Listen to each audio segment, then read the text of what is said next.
अस्सलाम वालेकुम नाज़रीन। इन वक्त मां ज़िले शिकारपुर के तालके गड़िया सीन जी यूनियन काउंसिल यूसी कंदर केर जी यूसी ऑफिस में जे ॿाहिरां गेट ते मौजूद आहियां। ही जेका हिननि यूनियन काउंसिल जी जेका ऑफिस आहे इहा मदई जी में हिननि क़ाइमु कई आहे। हीअ मदई जी शहर जो लबे मिराण चौक आहे जिते मां बीठो आहियां। हीअ तव्हां ॾिसो था पिया मदई जी शहर जो लबे मिराण चौक ऐं हीअ माना जेको आहे हीअ गेट आहे हिननि जी यूनियन काउंसिल ऑफिस जी नंढी जेका ॾाकण वञे थी ऐं मथे जेका आहे हिननि जी इहा ऑफिस आहे। हाणे मथे किथे ऑफिस आहे का ख़बर नथी पए, हिननि जो को बोर्ड बि न आहे लॻियल त माना का ख़बर त पए। पहिरीं त मूंखे इंतिहाई अफ़सोस जी ॻाल्हि इहा थी वठे त हीअ जेको दोस्त आहे हिन यूनियन काउंसिल जो जेको चेयरमैन आहे उहो मौलाना अब्दुल वहीद केर आहे जेको JU आहे तव्हां जंहिंजो तालिक़ आहे।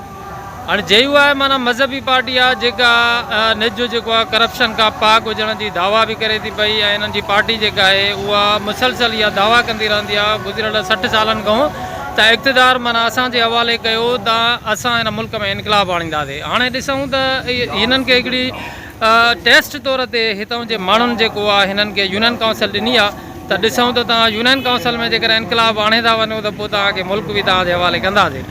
पर मूंखे लॻे थो त हीअ माना हिन टेस्ट में फेल वेंदे नज़र पिया अचनि।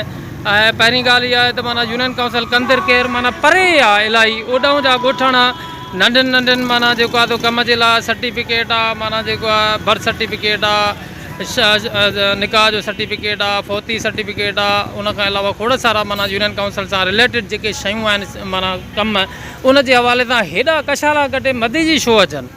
उन्हनि जी ऑफिस उन्हनि जे यूनियन काउंसिल जे ई कंहिं ॻोठ में हुजणु घुरिजे। माना हिन मां तव्हांखे ॿुधायां त हिन यूनियन काउंसिल जो जेको घणो तणो जेको उथल आहे उहा गड़िया सीन में आहे ऐं पुठियूं जेको परियूं सिरो आहे हिकिड़ो माना उहो गड़िया सीन सां वञी मिले थो हिन यूनियन काउंसिल जो। त हिननि जेका इहा यूनियन काउंसिल जी ऑफिस हिते मदी जी में पहिरियों त ठाही आहे त उन जो को मूंखे का लॉजिक सम्झ में नथी अचे। पर हलो ठीकु आहे, उन जो को बोर्ड बि न आहे, कंहिंखे बि ख़बर न पवंदी त हीअ का यूनियन काउंसिल जी ऑफिस आहे। ऐं मां पाण माना शिरकी त माण्हुनि खां पुछो आहे त वाह हिते ऑफिस इहा आहे, हीअं न त मां कंहिं घर में न हलियो वञा। वधीक मथे हली ॾिसूं त हिन यूनियन काउंसिल में को अमलो बि आहे कोन्हे को, या छा सूरत हाल आहे, जेकॾहिं कोई ज़िमेदार माण्हू आहे त उन्हनि सां ॻाल्हायूं था। हीअ तव्हां सचाई न्यूज़ जी बराए रास लाइव जेको आहे उहा तव्हां नशरियात ॾिसो था पिया त जी नाज़रीन हीअ जेको आहे यूनियन काउंसिल कंदर केर जी ऑफिस आहे जंहिंमें मां मथे आयो आहियां। ऐं हिन वक़्तु माना जेको आहे मूंखे कुझु अमलो जेको आहे नज़र अचे थो पियो। अस्सलाम वालेकुम साईं, ख़ुशि आहियो? ठीकु आहे साईं, मां कमांडो पावर आहियां सचाई न्यूज़ वारो। सो महिरबानी करे इहो ॿुधायो त हिते चेयरमैन साहिबु न आया आहिनि छा? हाणे उथी विया आहिनि? अच्छा अच्छा अच्छा। ॿियो अमलो ओला ई हेठि लही विया आहिनि?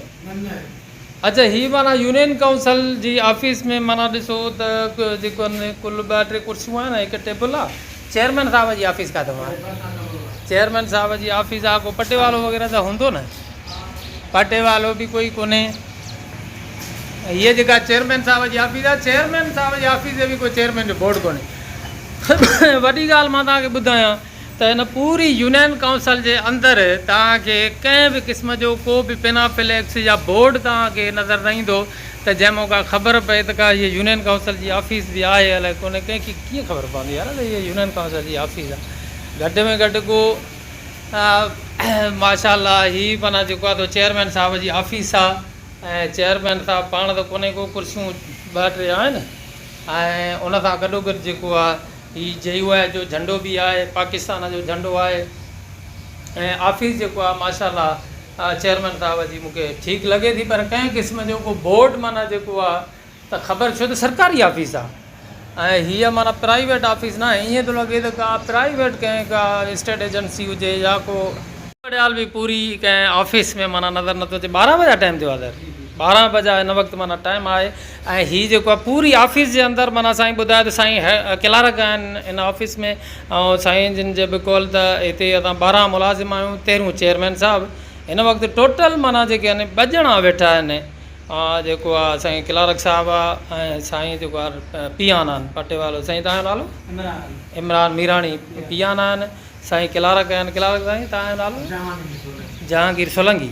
साईं जो नालो जहांगीर सोलंकी आहे। साईं क्लार्क आहे। साईं शहरी आहे माना जेको आहे साईं तव्हां किथां आया आहियो? इसाक देरो खां। अच्छा इसाक देरो को तव्हां छा कहिड़े सिलसिले में आहे? Death certificate. अच्छा भाऊ तव्हांखे माना हिते मदीजे में पंधु करिणो पियो आहे, तव्हां जेकॾहिं ऑफिस ओड़े हुजे हा तव्हांखे सहूलियत थिए हा या न? परे हुजण सां छा तकलीफ़ आहे? हा त घटि अचणु आहे त माना तव्हांखे कहिड़ी तकलीफ़ थी माना ॿुधायो न, ऑफिस उते हुजणु घुरिजे त बहितर आहे बसि, न हुजे त ख़ैरु आहे। नाज़रीन मां तव्हांखे ॿुधायां त हीअ जेयू आहे जमियत उलमा इस्लाम जो साईं चेयरमैन आहे, ऐं हीअ मॉडल यूसी माना तव्हां ॾिसो जमियत उलमा इस्लाम वारनि खे जेकॾहिं असां सूबो जो या पाकिस्तान उन्हनि जे हवाले कयूं त माना हीअं ई ठाहींदा जीअं यूनियन काउंसिल जी ऑफिस साईं जिन माना ठाही आहे, ऐं जीअं अमले खे प्रेज़ेंट रहण जे हवाले सां माना हिते इक़ामात जारी कया आहिनि त हिते 12-13 माण्हुनि मां कोई हिकिड़ो माण्हू नथो नज़र अचे, न बोर्ड आहे ऐं न वरी हिन क़िस्म जी को एहतमाम आहे त हीअ माण्हू जे उनखां अलावा माना वाइस चेयरमैन हुजणु घुरिजे, उनखां अलावा यूनियन काउंसिल जा जेके मेंबर आहिनि उहे को चेयरमैन न आहे त वाइस चेयरमैन, उनखां अलावा जेके मेंबर आहिनि या कुझु अमलो आहे, ऐं हीअ बिल्कुलु बि माना ख़ाली आहे, सुनसान ऑफिस तव्हांखे माना नज़र ईंदी, को बोर्ड न आहे। हीअ यूनियन काउंसिल जेका आहे मां तव्हांखे ॿुधाईंदो हलां त ज़िले शिकारपुर जे तालके गड़िया सीन जी यूनियन काउंसिल कंदर कहर जी ऑफिस में आहियूं, जेका मदीजी में मौजूदु आहे, जिते हिते हिकिड़ो सिर्फ़ु क्लार्क आहे, हिकु पटे वालो आहे, बाक़ी को बि माण्हू हिते तव्हांखे अमलो मौजूदु नज़र न ईंदो। हिन वक़्तु माना अरबा जो ॾींहुं आहे ऐं 12 बजे टाइम आहे, मां हिन वक़्तु ऑफिस में आयो आहियां।